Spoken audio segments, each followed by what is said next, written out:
Bonjour à tous, aujourd'hui on se lance dans une mission un peu spéciale. On va voir comment transformer un tas de données scientifiques à première vue chaotiques en une ressource claire et prête à être explorée pour faire de vraies découvertes. C'est vraiment la question qui est au cœur de tout ça. Comment est-ce qu'on peut fouiller dans notre propre code génétique pour y trouver des réponses cruciales sur des maladies? C'est une quête fascinante et l'enjeu est juste énorme. Pour commencer, il faut s'imaginer un peu comme des archéologues du numérique. Notre point de départ, c'est une sorte de bibliothèque génétique géante, en ligne, où des millions et des millions de données n'attendent que d'être analysées. Et cette bibliothèque, elle a un nom, le Gene Expression Omnibus, ou GEO pour les intimes. C'est une ressource publique absolument incroyable où les scientifiques du monde entier partagent leurs données. Un vrai trésor. Voici notre feuille de route pour ce parcours. On va suivre ces 6 étapes, pas à pas, pour transformer ce qui ressemble à un chaos de données brutes en quelque chose de parfaitement clair et prêt pour l'analyse. Bon, on entre dans le vif du sujet. La toute première chose à faire, c'est de bien définir ce qu'on cherche. On ne peut pas juste plonger dans les données sans avoir une question précise en tête. Pour que ce soit bien concret, on va prendre un cas d'étude précis. Notre mission, si on l'accepte, trouver des biomarqueurs pour la maladie de Parkinson. Pour ça, on va se concentrer sur un ensemble de données bien spécifiques qui partent le nom de code GSE 76113 et qui comparent des échantillons de sang. Alors, la bonne nouvelle, c'est que pour avoir un premier aperçu rapide, il y a un outil super pratique intégré directement sur le site de Géo. Ça s'appelle Géo2R et ça permet de faire une première analyse sans se compliquer la vie. Et franchement, c'est d'une simplicité déconcertante. En gros, on lui dit juste quels sont nos 2 groupes à comparer. D'un côté, les patients atteints de Parkinson, de l'autre, les personnes en bonne santé. Et hop, on clique sur Analyser.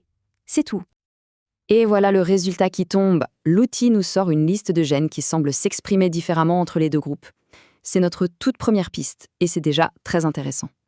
Pour interpréter ces résultats, il y a un concept clé, la fameuse p-value. C'est une mesure statistique. Pour faire simple, c'est un peu un score de confiance. Plus cette valeur est petite, plus on est sûr que la différence qu'on observe est bien réelle et pas juste un coup de chance. Ok, donc là on a une première piste, c'est super. Mais est-ce que ça suffit? Pas vraiment. Cet aperçu rapide, c'est bien, mais ça a ses limites. Il est temps de comprendre pourquoi il faut aller creuser plus loin. En fait, c'est ça le truc. Géo2R, c'est génial pour un premier coup d'œil, pour identifier les suspects principaux. Mais si on veut faire des analyses beaucoup plus poussées, comme par exemple créer un modèle capable de prédire la maladie, eh bien ça ne suffit plus. Il nous faut la matière première. Du coup, pas le choix.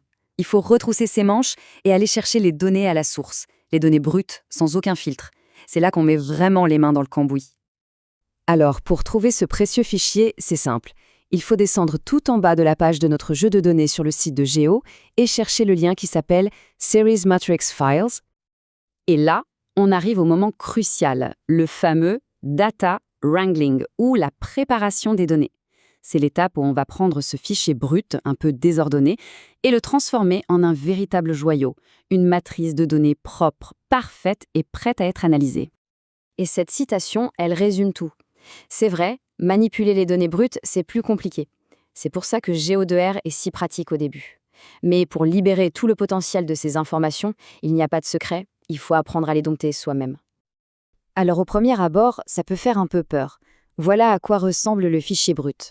On voit bien que c'est un mélange d'informations générales, de métadonnées, avec des points d'exclamation partout, et au milieu de tout ça, les chiffres qui nous intéressent. C'est inutilisable en l'état pour une machine. Donc comment on fait le ménage là-dedans? Eh bien, c'est assez méthodique. Première étape, on vire toutes les lignes d'infos générales qui commencent par exclamation. Deuxième étape, on supprime les descriptions à rallonge des échantillons pour ne garder que leurs identifiants. Et enfin, on isole le tableau de chiffres purs. Et après ce petit coup de propre, regardez la différence. On obtient une matrice parfaite. C'est simple, c'est clair. Chaque ligne correspond à un gène, chaque colonne à un échantillon. Là, on peut enfin travailler. Le gros du travail de préparation est fait. Et c'est maintenant que les choses vraiment intéressantes peuvent commencer. C'est à ce moment-là que la science et la découverte prennent le relais. Avec ce fichier nickel, les possibilités sont énormes. On peut enfin le donner à manger à des outils bien plus puissants, faire de l'apprentissage automatique, des analyses statistiques poussées.